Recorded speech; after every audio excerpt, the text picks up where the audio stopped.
दिल्ली के old Rajendra Nagar coaching हादसे में पुलिस ने 2 लोगों को गिरफ्तार कर लिया है।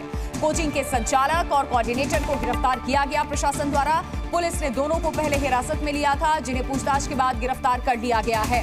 पहले इन दोनों से पूछताछ की गई थी और अब इन्हें गिरफ्तार कर लिया गया है। ये बड़ी खबर अपडेट इस वक्त जो दिल्ली ओल्ड राजेंद्र नगर हादसा हुआ, कोचिंग के बेसमेंट में 3 छात्राओं की मौत और उसके बाद पुलिस ने 2 लोगों को गिरफ्तार किया है। इस पूरे मामले पर यह जानकारी सामने आ रही है, जहां एक तरफ कोचिंग का मालिक था, संचालक है, तो वहीं दूसरी तरफ कोऑर्डिनेटर है। इन दोनों को पहले तो पुलिस ने हिरासत में लिया था पूछताछ के लिए, पूछताछ के बाद अब इन्हें गिरफ्तार कर लिया गया है। क्रिमिनल एक्ट के तहत एफआईआर भी दर्ज, मुकदमा दर्ज हो चुका है। और ये वीडियो इस वक्त आप देख रहे हैं, जब उस बेसमेंट में पानी भरना शुरू हुआ था, धार इतनी तेज पानी की कि नीचे से निकल पाना भी मुश्किल हो रहा था लोगों को। और बड़ी बात यह है कि बायोमेट्रिक एंट्री और एग्जिट थी, इसके अलावा कोई इमरजेंसी एग्जिट नहीं थी। और सबसे बड़ी बात यह है कि यहाँ एनओसी बेसमेंट में इन लोगों को जो मिला था वो स्टोरेज के लिए मिला था, लेकिन यहाँ लाइब्रेरी भी खुली हुई थी, लोगों का आना जाना भी यहाँ पर था, बच्चे यहाँ जाकर के लाइब्रेरी में पढ़ते थे। और बायोमेट्रिक एंट्री एग्जिट, जिसकी वजह से जब ये बारिश का पानी घुसा, कोई इमरजेंसी एग्जिट नहीं, वो पूरा बायोमेट्रिक खराब हो गया और बच्चे अंदर फंस गए। तो दिल्ली कोचिंग हादसे पर एक और बड़ी खबर सामने आ रही है। फायर डिपार्टमेंट से मिली एनओसी के मुताबिक 9 जुलाई 2024 को इंस्टीट्यूट को फायर डिपार्टमेंट की एनओसी मिली थी, जिसके मुताबिक बेसमेंट को स्टोरेज बनाने की इजाजत इसमें दी गई थी। मतलब साफ है कि लाइब्रेरी बनाकर के नियमों का उल्लंघन यहां किया गया। और जांच में सामने आया कि लाइब्रेरी बेसमेंट के निचले हिस्से में, यानी कि बेसमेंट के दूसरे तल पर बनी हुई थी। आप अंदाजा लगाइए, यहाँ एनओसी मिला था, सिर्फ बेसमेंट के लिए स्टोरेज के लिए एनओसी दिया गया था। और उन फायर सेफ्टी नॉर्म्स को भी ताक पे रख दिया जाता है और बेसमेंट के निचले हिस्से में एक लाइब्रेरी बना दी जाती है। बच्चे वहां पर पढ़ने के लिए जाते हैं। कोचिंग सेंटर की बड़ी लापरवाही सामने आई है और बेसमेंट के दूसरे तल पर यह बनी हुई थी लाइब्रेरी, जिसकी इजाजत नहीं थी, जिसके लिए कोई एनओसी नहीं दिया गया था। ये सरासर जो मालिक है उसकी लापरवाही यहां सामने आई है। और फायर डिपार्टमेंट से मिली एनओसी के मुताबिक 9 जुलाई 2024 को इंस्टीट्यूट को फायर डिपार्टमेंट की एनओसी मिली थी। इसके मुताबिक बेसमेंट को स्टोरेज बनाने की इजाजत दी गई थी। मतलब साफ है कि लाइब्रेरी बना करके नियमों का यहाँ उल्लंघन किया गया। कोई लाइब्रेरी के लिए परमिशन नहीं मिली थी यहाँ, और यहाँ स्टोरेज को लाइब्रेरी में कन्वर्ट कर दिया जाता है, और वो भी बेसमेंट के निचले तल पर। कोचिंग सेंटर की ये बड़ी लापरवाही जिसका खुलासा हुआ, छात्र लगातार प्रोटेस्ट भी कर रहे हैं। और दिल्ली में ये बड़ा हादसा हुआ है जहां पर ये कोचिंग संचालक की गिरफ्तारी हुई है। सरासर इसकी गलती निकल करके सामने आई है, जहां फायर डिपार्टमेंट की तरफ से एनओसी मिला था कि आप यहां पर बेसमेंट में बना सकते हैं स्टोरेज रूम, लेकिन बेसमेंट के निचले तल पे भी बना दिया जाता है लाइब्रेरी। एक और बड़ी खबर आपको बता दें, छात्रों का जो प्रोटेस्ट है वो लगातार जारी है।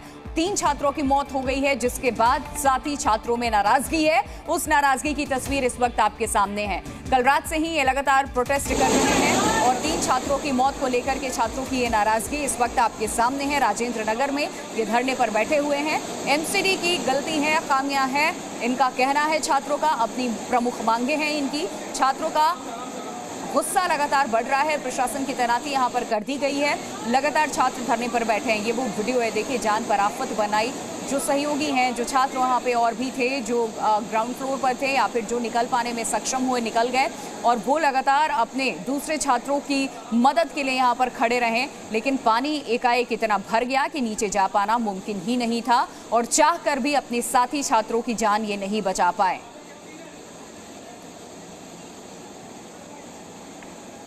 और पॉलिटिकल रिएक्शंस इस पूरे मामले पे सामने आ रहे हैं, सुनिए जरा, क्योंकि यहाँ आप वर्सेस बीजेपी अब हो चुका है दिल्ली का ये मामला।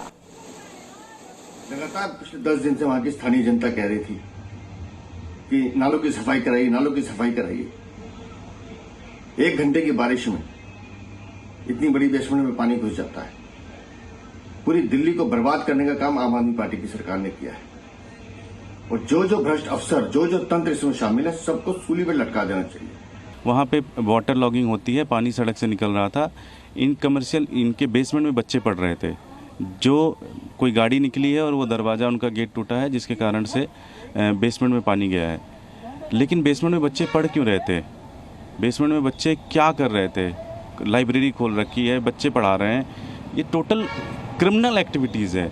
इनके खिलाफ सख्त से सख्त कार्रवाई होनी चाहिए। आपको दिखाते हैं, ये राजेंद्र नगर के उसी कोचिंग इंस्टीट्यूट के ठीक सामने की तस्वीरें हैं जहां पर 3 छात्रों की लापरवाही के चलते मौत हुई है। और अब देखिए किस तरह से एमसीडी के ट्रक यहां पर पहुंचे हैं और यहां से गाद हटाने का काम जो है वो किया जा रहा है। जो कीचड़ इकट्ठा था, साथ में जो नालियां बनी हुई हैं या जो सीवर बने हुए हैं, उनके आसपास से फंसा हुआ कीचड़ और गंदगी जो है वो अब यहाँ से हटाने का काम जो है शुरू कर दिया गया है। यानी एक हादसे का इंतजार किया जा रहा था। एमसीडी के ट्रक यहाँ पर आए हैं कई सारे, जो फिलहाल इस काम में लगे हुए हैं। और ये तस्वीर है कि किस तरह से प्रशासन जो है हादसों का शायद इंतजार करता है और उसके बाद यहाँ पर अब साफ सफाई का काम किया जा रहा है। इस पूरे इलाके में आप जाएंगे तो इसी तरह से कीचड़ और गाद आपको देखने को मिलेगी। लेकिन अब एमसीडी के ट्रक यहाँ पर आए हैं जब ये एक हादसा, बड़ा हादसा यहाँ पर हो गया। आप यहाँ पर पढ़ते हैं कोचिंग में, क्या नाम है आपका? वरुण सिंह।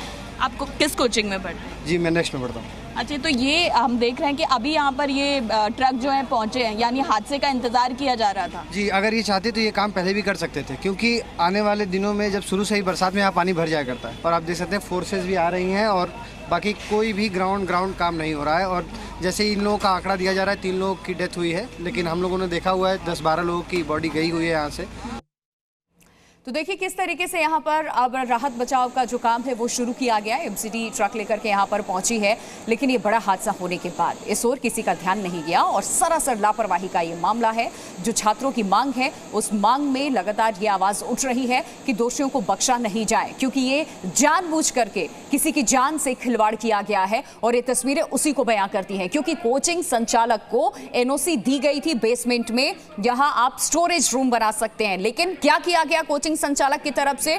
वहां एक लाइब्रेरी बना दी गई, उसके निचले हिस्से पे, बेसमेंट के भी निचले हिस्से पे लाइब्रेरी बना दी गई और बायोमेट्रिक एंट्री और एग्जिट रखी गई। कोई इमरजेंसी एग्जिट भी नहीं रखी गई। और बारिश का पानी जब भरना शुरू हुआ, बायोमेट्रिक काम करना बंद कर देता है और एकाएक इतनी तेजी से पानी भर जाता है कि लोग बाहर निकल भी नहीं पाते हैं। जी मीडिया संवाददाता अंजलि सिंह इस वक्त हमारे साथ जुड़ गई हैं। लगातार इस खबर पर इनकी नजर बनी हुई है, ग्राउंड पर है ये। अंजलि, इस वक्त आप जहां मौजूद हैं, छात्रों का क्या कहना है, क्या मांगे हैं उनकी? प्रशासन की तरफ से इन्हें क्या आश्वासन दिया गया इस पूरे मामले पर?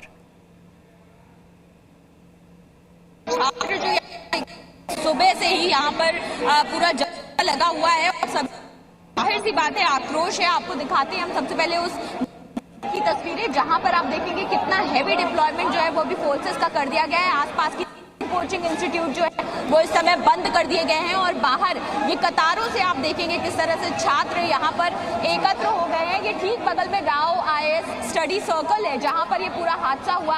आरएएफ तैनात कर दी गई है, पैरामिलिट्री फोर्सेज यहाँ पर तैनात कर दी गई हैं। और ऐसे में तमाम जो छात्र आपको दिखाएंगे जिनका जो यहाँ पर सुबह से ही आंदोलनरत है, यहाँ पर बैठे हुए हैं, हाथों में पोस्टर बैनर्स लेकर यहाँ पर बैठे हुए हैं। वी वांट जस्टिस के पोस्टर्स इनके हाथों में आपको दिख जाएंगे। लगातार पुलिस जो है यहाँ पर छात्रों को समझाने की, उनसे बात करने की कोशिश कर रही है, लेकिन इस बीच में आप देखेंगे कि किस तरह से सभी छात्र जो है वो यहाँ से आगे बढ़ने की भी कोशिश कर रहे हैं। लेकिन फिलहाल इसी जगह पर सुबह से प्रदर्शन जो है जारी है और कई सारे लोग भी यहाँ पर इस समय मौजूद हैं। तो यहाँ पर जो स्टूडेंट्स हैं उनसे भी बात कर लेते हैं। यहाँ पर जिस तरह से हादसा हुआ, आप यहीं पढ़ते हैं, राजेंद्र नगर में ही पढ़ाई करते हैं, क्या स्थिति है यहाँ पर कोचिंग इंस्टीट्यूट? अभी तक कैजुअलिटीज़ कितनी है वो उधर से पता नहीं चल पाया है, ठीक है, और कोई जवाब देने के लिए तैयार नहीं है। पानी हर साल यहाँ जमा होता है, लेकिन उसका आज इंसिडेंट हो गया तो सब आ गए हैं और ऊपर से ब्लेम गेम चल रही है, वो उस पर यहाँ भी कुछ बाहर के लड़के आके वो प्रोटेस्ट को ये कर रहे हैं, हीट अप द मोमेंट, जबकि यहाँ के जो लड़के हैं वो शांति से पीसफुली प्रोटेस्ट करना चाह रहे हैं, लेकिन कुछ बाहर के लड़के आके यहाँ पे ये आप लोग रखना चाहते हैं प्रशासन के सामने? मैम हम चाहते हैं कि इस मैटर की सीबीआई इंक्वायरी हो with assurance from the prime minister of India. To get into bureaucracy also, हम लोग भी ब्यूरोक्रेसी में आने का ट्राई कर रहे हैं। We want a CBI inquiry of this, क्योंकि ये बाजीराम की बिल्डिंग के सामने हर साल पानी भरता है, इसलिए हम चाहते हैं कि एटलीस्ट हमको कैजुअलिटीज से पता चले। We don't know the casualties अभी तक। छात्रों की ये मांग है कि हर साल इस तरीके की तस्वीरें यहाँ देखने को मिलती है, लेकिन इसके बावजूद भी अगर ऐसी लापरवाही बरती गई है तो क्या इसमें जो ब्यूरोक्रेट्स हैं वो भी शामिल हैं? उन्हें भी पता था लेकिन कोई एक्शन नहीं लिया गया, कोई नोटिस जो यहाँ पर कोचिंग संचालक है, जो बिल्डिंग का मालिक है, उसको नहीं दिया गया था। अंजलि, आप बने रहिए हमारे साथ। Z News.